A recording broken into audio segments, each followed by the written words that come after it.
بسم اللہ الرحمن الرحیم۔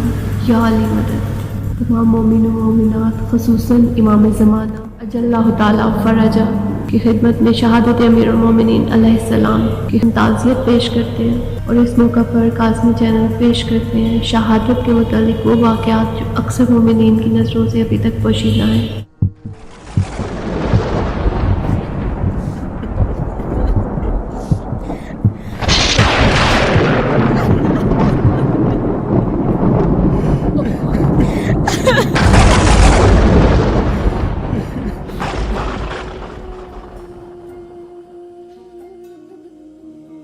اسباق بن نباتہ کہتا ہے کہ جب یمن سے ایک جماعت امام کے پاس آئی اور اس نے حضرت کی بیعت کی، ابن ملجم بھی اس گروہ میں شامل تھا، اس نے بھی بیعت کی۔ وہ جانے لگا تو مولا نے اس کو آواز دے کر دوبارہ بلایا اور اسے اپنے عہد و پیمان کو مضبوط کیا اور اسے کہا کہ وہ اپنی بیعت کو منسوخ نہ کرے۔ اس نے یہ وعدہ قبول کیا۔ پھر وہ جانے لگا تو دوبارہ مولا نے اس کو تیسری بار اس بیعت کے استحکام کے لیے کہا۔ ابن ملجم اس واقعے پر حیران ہوا اور اس نے کہا، آپ نے اوروں کو تو ایسا نہیں کہا۔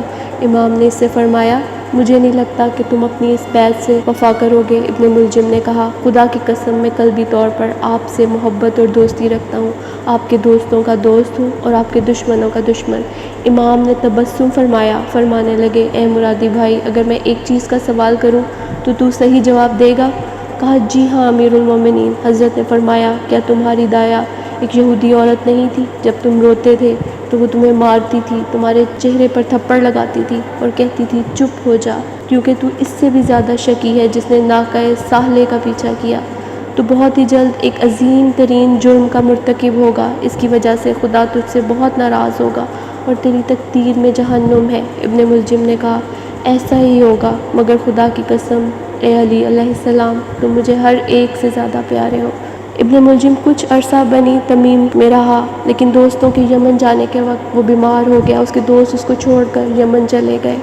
جب وہ صحت یاب ہوا تو جناب امیر المومنین کے پاس آیا۔ وہ دن رات امام سے جدا نہ ہوتا۔